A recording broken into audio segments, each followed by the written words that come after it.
you are pregnant. After a week you got to know that no, I am ready to adopt a baby. Finally हमने adoption का paper भी डाल दिया. Doctor ने message किया, congratulations, you are pregnant. I have twins. तो इसको बोलते हैं मिस्ड अबॉर्शन. बहुत ही इमोशनल एक टफ जर्नी था. कुछ प्रॉब्लम नहीं है, everything is fine, then why the hell I am not getting pregnant. नीला पड़ गया था दोनों थाइस पे इंजेक्शन लेते लेते.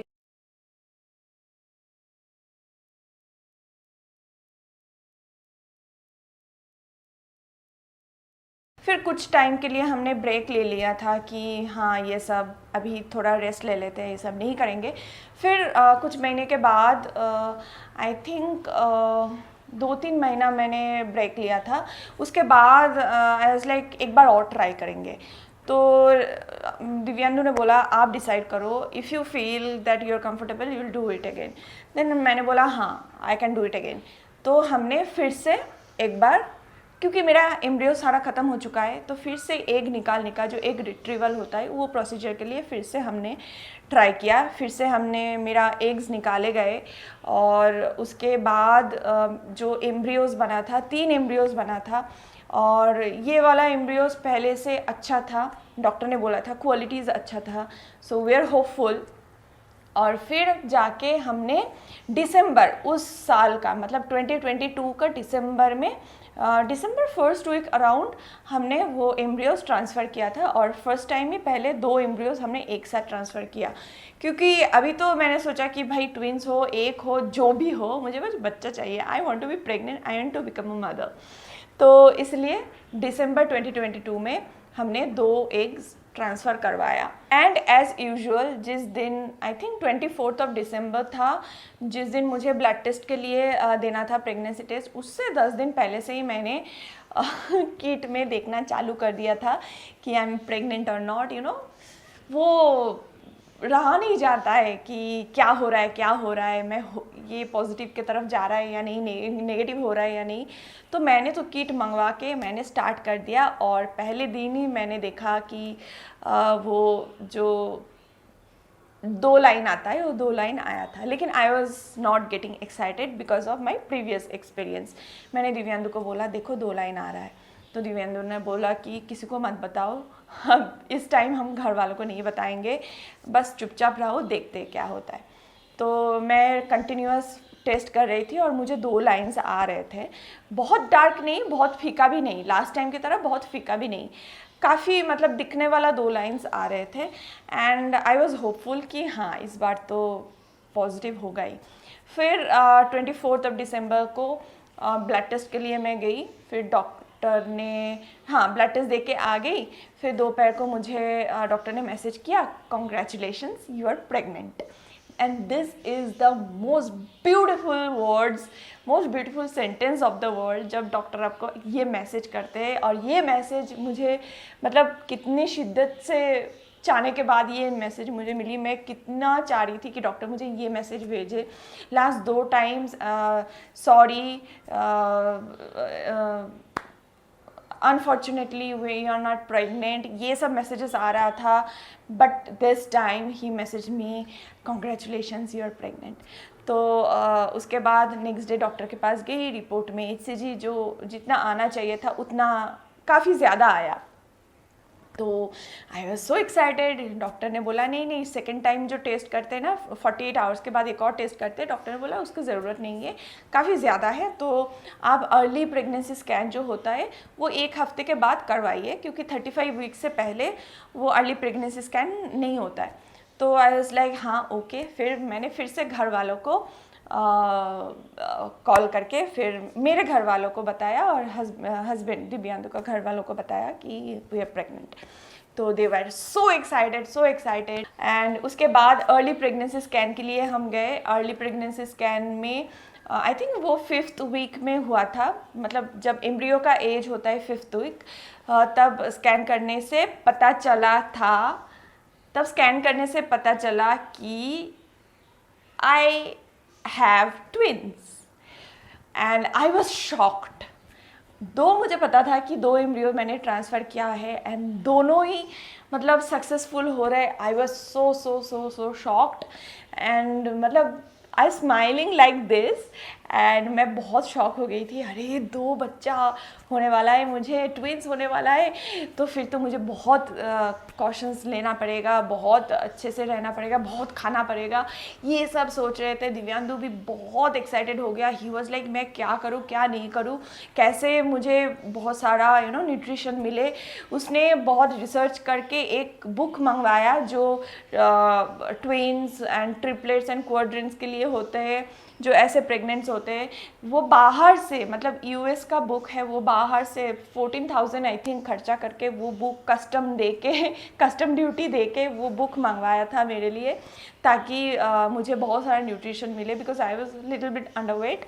तो और मैं बहुत डरती थी, इसलिए ताकि पूरा डाइट मेंटेन रहे, इसलिए वो बुक मंगवाया। उसके हिसाब से मैंने मतलब बहुत टेक केयर करना भी चालू किया। मैं बहुत खा रही थी और मुझे उतना मतलब सिम्टम्स भी तब तक उतना चालू भी नहीं हुआ था। तो अर्ली प्रेगनेंसी स्कैन में बस आपको पता चलता है कि सैक ही बनता है, मतलब छोटा छोटा पोटली बनता है, वाटर का सैक बनता है, उसके अंदर का जो बेबी होता है हार्ट बीट तब तक नहीं आता है 5th वीक पे। तो 7th वीक में डॉक्टर ने बोला 7th वीक में आप फिर से जाओ, जाके स्कैन करवाओ तो आपको हार्ट बीट पता चलेगा। तो उसके बाद वी आर सो एक्साइटेड, तो चलो अभी हार्ट बीट दिखेगा। मैंने बहुत सारे वीडियोस में देखा है हार्ट बीट, बेबी का हार्ट बीट दिखता है। फिर 7th वीक में जब हम गए डॉक्टर के पास, फिर डॉक्टर स्कैन कर रहे थे, मैं डॉक्टर के चेहरा ऐसे देख रही थी। फिर उन्होंने बोला हस्बैंड को बुलाओ, हस्बैंड को बुलाया। मैंने डॉक्टर को पूछा क्या हुआ डॉक्टर, डॉक्टर कुछ नहीं बोला। फिर हस्बैंड आए, फिर उसके बाद बोला कि ये देखो, फिर मुझे स्क्रीन दिखाया, ये देखो ये है 2 बेबी का जो सैक बोलता है, ये है सैक, लेकिन इसमें हार्ट बीट अभी तक नहीं आया है। तो मैंने बोला अभी तक आ जाना चाहिए था क्या? बोला हाँ, जनरली 6th वीक में हार्ट बीट आ जाता है, तो अभी तक हार्ट बीट नहीं आया, तो I think it's not gonna carry on. तो आई वाज लाइक हाँ। तो उन्होंने बोला है कि पहले वो ऊपर से चेक कर रहे थे, हार्ट बीट नहीं आया, तो उन्होंने फिर से मुझे वॉशरूम जाने के लिए बोला। फिर अंदर से उन्होंने चेक किया ताकि हार्ट बीट मिले, अंदर से भी चेक किया तो भी उनको हार्ट बीट नहीं मिला। फिर डॉक्टर ने एक टर्म बोला है, दैट इज़ मिस्ड अबॉर्शन। तो जनरली अबॉर्शन जब हो जाता है ऑटोमेटिकली ब्लीडिंग होके आ जाता है, लेकिन इस केस में वो ब्लीडिंग होके बाहर आना मिस हो गया, तो इसको बोलते हैं मिस्ड अबॉर्शन। तो डॉक्टर ने वही जो रिपोर्ट है वही लिख के दिया है। फिर आई वॉज अगेन शैटर्ड, ये क्या है। फिर इमीडिएटली मैं डॉक्टर के पास गई रिपोर्ट लेके, मेरे जो डॉक्टर हैं उनके पास। फिर उन्होंने कहा है कि ऐसा तो नहीं होना चाहिए था, एटलीस्ट दोनों में से कोई एक तो एटलीस्ट सर्वाइव कर जाना चाहिए था, दोनों में ही हार्ट बीट नहीं आएगा ऐसा तो नहीं हो सकता। ही वॉज ऑल्सो लाइक क्या करे। फिर उन्होंने बोला कि 2 हफ्ता और रुक जाओ, कभी कभी बेबीज़ का हार्ट बीट बहुत लेट आता है, तो उन्होंने बोला है कि 2 हफ्ते के बाद फिर से स्कैन करवाओ, then will take a final call. तब से मेरा जो हालत हुई, पहले तो I was over the moon, so happy, so excited. फिर स्कैन के लिए गई, फिर पता चला कि 2 बच्चा है, I was double happy, so excited. फिर स्कैन के लिए गई, फिर उन्होंने बोला हार्ट बीट नहीं आया, there are very few chances कि हार्ट बीट आए, क्योंकि 7th वीक में हार्ट बीट नहीं आया। फिर मैं बहुत गूगल कर रही थी, बहुत रिसर्च कर रही थी, मैं बहुत, मतलब आप समझ सकते हो कि मेरे अंदर से क्या गुजर रहा था उस हफ्तों में, 7th week to 9th week. वो 2 हफ्ता मेरे ज़िंदगी का इतना ख़तरनाक और इतना गंदा वाला टाइम था। तो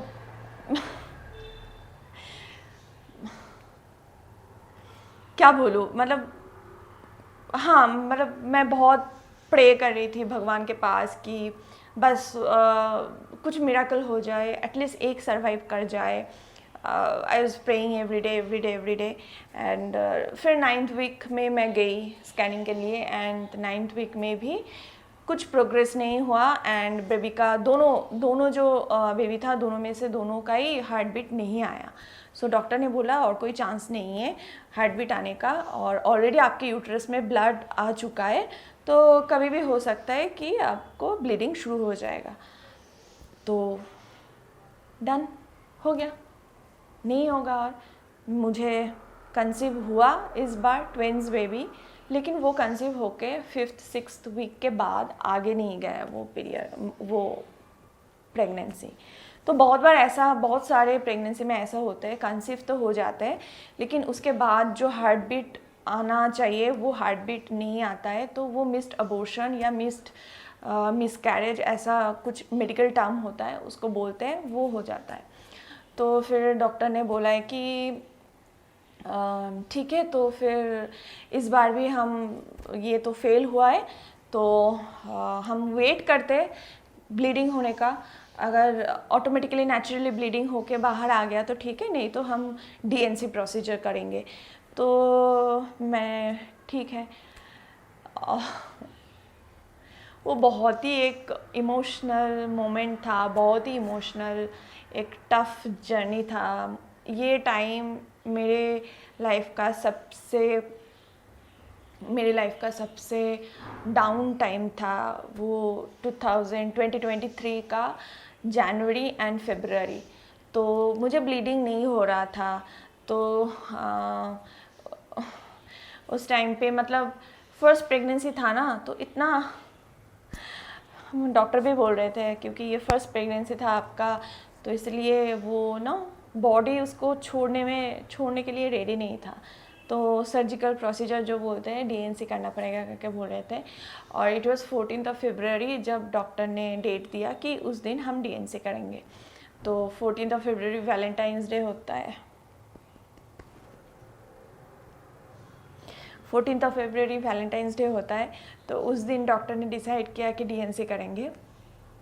एंड उस दिन वो डीएनसी जो प्रोसीजर होता है, उस प्रोसीजर से जो 2 बेबीज़ थे उनको बाहर निकाला है, एवरीथिंग क्लीन किया है। And I was going through hell, लेकिन मैंने हिम्मत नहीं हारा था उस टाइम पे। बट हाँ, डेफिनेटली मुझे बहुत बुरा लगा था। अभी भी जब मैं उस टाइम की बात करती हूँ तो मेरे आंखें भर आते हैं, मेरे गला सूख जाता है। आई फील रियली लो, क्योंकि एक बार आपको प्रेगनेंसी का फील होता है कि you are pregnant, after a week you got to know that no you are not pregnant any more. और ये ट्विंस था। तो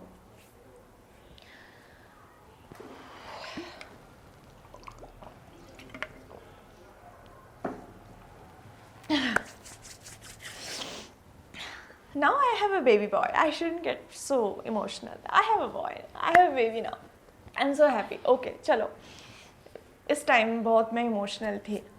एंड वो टाइम बहुत, मुझे अभी भी सोचती हूँ तो मुझे बहुत बुरा लगता है। ठीक है, फिर मैंने डिसाइड किया था उस टाइम पे, मैं ऑफिस से छुट्टी ले ली। फिर मैंने डिसाइड किया, मैंने सोचा मेरा बेबी रो रहा है।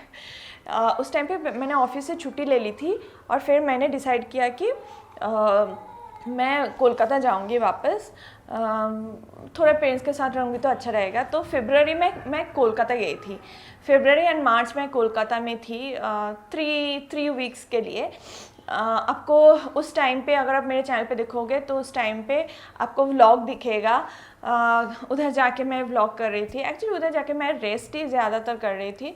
फिर मैं कुछ व्लॉग भी किया है। फिर मैं अपने ससुराल भी गई, उधर भी जाके मैंने 1-2 व्लॉग किया है। उसके बाद मैं वापस आ गई। एंड हाँ, यही था मेरा journey. This was the last IVF we did। और इसके बाद डॉक्टर ने बोला था एक और एम्ब्रियो बचता है ना, तो डॉक्टर ने बोला था इस बार हम एम्ब्रियो ट्रांसफ़र करने से पहले जेनेटिक टेस्टिंग करेंगे। तो मोस्ट ऑफ द केसेस, ऐसे केसेस में जहाँ पे प्रेग्नेंट होके आगे नहीं जाता, उसका रीज़न होता है जेनेटिक डिसऑर्डर, ऐसा होता है। तो जेनेटिक टेस्ट करेंगे, उसके बाद ही हम ट्रांसफ़र करेंगे। तो वो जो एक एम्ब्रियो था उसका जेनेटिक टेस्टिंग हमने करवाया था। उसके लिए काफ़ी खर्चा होता है। अगर मतलब एम्ब्रियो बनने के बाद आप जेनेटिक टेस्टिंग करोगे तो काफ़ी खर्चा होता है, लाइक 70-80,000 ऐसा कुछ है। तो जेनेटिक टेस्टिंग करवाया था। तो जेनेटिक टेस्टिंग में वो प्रॉब्लमेटिक था, लाइक इज़ इट ट्रांसफरेबल, तो नो आया था। मतलब जेनेटिक डिसऑर्डर था जिसके लिए मुझे प्रेगनेंसी नहीं आ रही थी। तो that was the main reason. Actually हमारे अंदर कुछ प्रॉब्लम नहीं था, प्रॉब्लम हो रहा था एम्ब्रियोज के अंदर, जिसके अंदर जेनेटिक डिसऑर्डर हो रहा था। तो क्योंकि हम जो भी डॉक्टर दिखा रहे थे वो ही बोल रहे थे कुछ प्रॉब्लम नहीं है, everything is fine, everything is fine, then why the hell I am not getting pregnant. तो यही हो रहा था। फिर हमने सोचा कि तो एक ही रास्ता बचता है नेक्स्ट टाइम कि फिर से आप एग निकालो, फिर से वो आईवीएफ के प्रोसीजर के अंदर से जाओ, फिर से एग निकालो और फिर से एम्ब्रियो बना के फिर से ट्रांसफ़र करो। By this time I was done with IVF। So by this time हमने ऑलरेडी डिसाइड कर लिया था कि हम आगे नहीं जाएंगे और IVF नहीं करेंगे। We are done with IVF क्योंकि मेरा हेल्थ बहुत इम्पैक्ट कर रहा था and I was gaining weight, क्योंकि इतना सारा हार्मोनल इंजेक्शंस अंदर जा रहा था, इतना सारा इंजेक्शंस जा रहा था कि मेरा वेट गेन भी हो रहा था और मेरा तबीयत ख़राब हो रहा था, मेरा BP लो हो रहा था, फिर बहुत सारा इश्यूज़ हो रहे थे मुझे फिज़िकल। फिर हस्बैंड ने भी बोला कि यार ऐसा नहीं चलता है, हम नहीं करेंगे। और पैसे के बारे में तो सोचो ही मत, कितना लाख हमने खर्च दिया है। I wish we could have saved those money, तो हम कुछ और कर पाते। बहुत सारा पैसा हमने खर्च दिया था। तो इस बार हमने सोच लिया था कि हम और IVF नहीं करेंगे। तो IVF नहीं तो क्या, आई वॉज श्योर कि हाँ मुझे माँ बनना है, तो मुझे कुछ तो मतलब कुछ तो IVF नहीं करेंगे तो कुछ तो करेंगे। तो नेक्स्ट प्रोसीजर हमने जो सोचा है, तो अगर आप IVF भी फेल होता है या फिर IVF भी नहीं करते हो तो नेक्स्ट पेरेंट्स बनने का एक ही तरीका होता है, या तो सरोगेसी या तो अडॉप्शन। तो हमने इसके बारे में रिसर्च करना चालू किया। इससे पहले भी मुझे मेरे एक सीनियर सर थे, उन्होंने भी मुझे गाइड किया था कि अडॉप्शन कैसे कैसे करते हैं। और सरोगेसी तो इंडिया में है नहीं अभी लीगल, तो अडॉप्शन ही बचता है। So I was mentally prepared कि हाँ मुझे कोई प्रॉब्लम नहीं है, I am ready to adopt a baby. तो हम फिर गए, पूरा हमने रिसर्च किया, पूरा हमने सर्च किया कि कैसे अडॉप्शन के लिए जाते हैं, क्या क्या करते हैं। हमने पूरा लीगल प्रोसीजर हमने पूरा फॉलो किया। फॉलो करके फिर जाके हमने जो अडॉप्शन के लिए जो वेबसाइट होता है वो हमने किया है एंड फाइनली हमने अडॉप्शन का पेपर भी डाल दिया था। यही था मेरा अब तक का journey.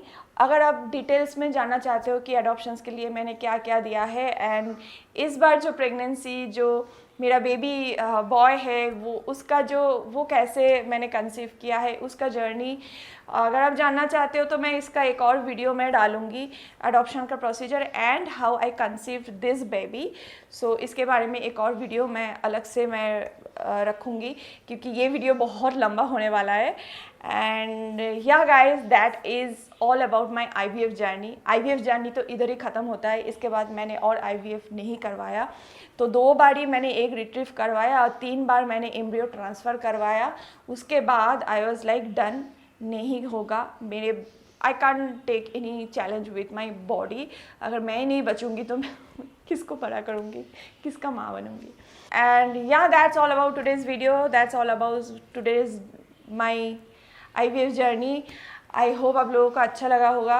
And yes it is very tough though lot of ladies are going through this journey, lot of ladies are going through this up and down. ये बहुत टफ होता है। अगर कोई हस्बैंड देख रहा है IVF journey, please support your wife. Hormonal injections जाता है, इमोशनल रोलर कोस्टर होता है बॉडी के अंदर, तो बहुत ये काफ़ी टफ जर्नी है। मेरे पैर में इतने इंजेक्शंस लगते थे, मैं जब ऑफिस में जाती थी ना, मैं ऐसे मतलब लंगड़ा के मैं चलती थी, मेरे पूरा थाइस नीला पड़ गया था, दोनों थाइस पे इंजेक्शन लेते लेते। फिर बहुत टफ है, आप कितना भी बोलो आप एक्सप्रेस नहीं कर पाओगे। जब आप बैक टू बैक IVF करते हो तो definitely it takes a toll on your health. तो ऑब्वियसली मेरा हेल्थ पहले, तो इसलिए हमने सोचा था कि हम अडॉप्ट करेंगे बच्चा, और उसके लिए हमने पूरा प्रोसीजर सब कुछ कर लिया था। या अगर आप डिटेल में जानना चाहते हो please let me know. So that's all about today's video. I hope you like the video. अगर आप ये वीडियो अच्छा लगा है देन प्लीज़ लाइक कीजिए इस वीडियो को, शेयर कीजिए अपने फ्रेंड्स के साथ and subscribe my channel. See you in my next video, till then bye.